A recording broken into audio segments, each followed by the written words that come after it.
Grandfather's Collage by the Edison Quartet.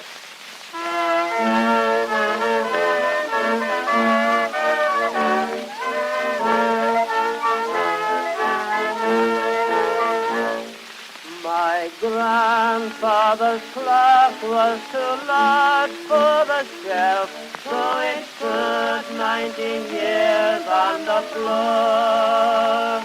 It was taller by half than the old man himself, so it weighed not a penny. Welcome to the Edward Haskell house. I'm Edward's butler. Today you'll meet Edward and his wife Louisa and his maid. As you enter the building, please take note of the Moroccan tile mosaic floor and the double arched doors with glazed etched glass. As you come inside, you'll meet Edward and he can show you around the rest of the building. Hi, I'm Edward Haskell and welcome to the house. I'm glad you could join us for the holidays. Back in 1849, my father wasn't doing too good in business and sent me to Boston to get a job. Did your parents ever do that, send you out to get a job? Well, I got one and I actually had to come back to the city selling dried goods for a company. And I did really well and I learned the business and I started my own business in a small way. And I had opened a store on Purchase Street between Union and William Street. And as I got better, I opened one across the street and there was more. And then by 1876, I combined all four of my stores into one. It was Edward Haskell's department stores, one of the largest department stores in the city at the time. And that's probably where I got this wonderful mirror. So it was very ornate and I probably got it at the store. And the other thing I would like you to look at is the beautiful archways around the doorways with the center decoration, the molding and trim around the beautiful windows, the wallpapered ceiling in this room, and a small but important fact, the mortgage medallion. When the mortgage was paid off, they would receive it and they would put it into this newel post and put a medallion on the top. Sometimes it was wood or ivory or different material. The other thing I'd like you to notice is when you go up the stairs here, there's a little niche on the side. That's called a coffin corner. So if they had to bring a coffin down the stairs, they needed that extra space to make the curve. At this point, you can go up and meet my wife, Louisa Haskell. She'll tell you more about me, and you'll get to also see my Irish maid, Mary. She will tell you nothing about me because she's paid very well. Good afternoon. It's wonderful for you to come and visit us during the holiday season. I am Louisa, Mrs. Haskell.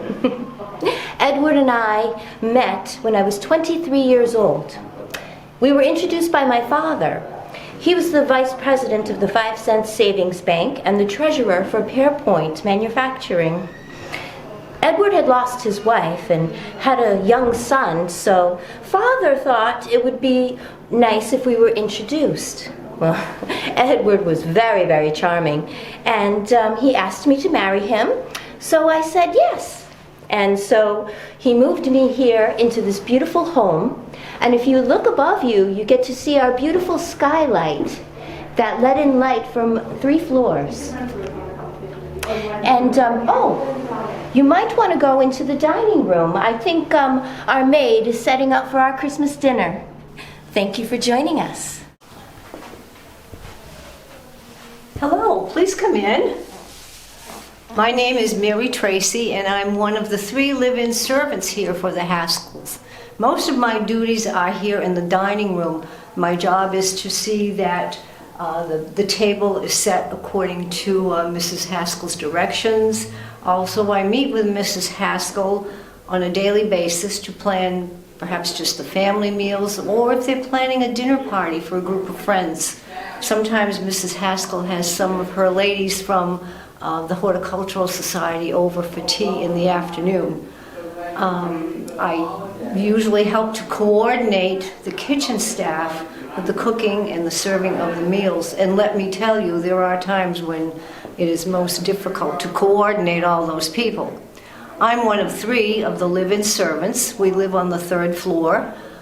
I am originally from Ireland. I no longer have an Irish accent because I came here as a very young child. And I must say, I am deeply pleased to be employed here. Mr. and Mrs. Haskell are wonderful people. Their children, the three children, George and Mary and Helen, are delightful children, even though they can be rambunctious at times. And I must say, sometimes the adults are more troublesome than the children.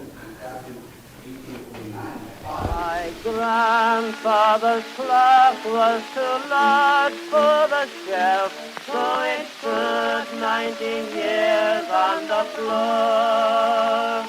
It was taller by half than the old man himself, so it weighed not a pennyweight more.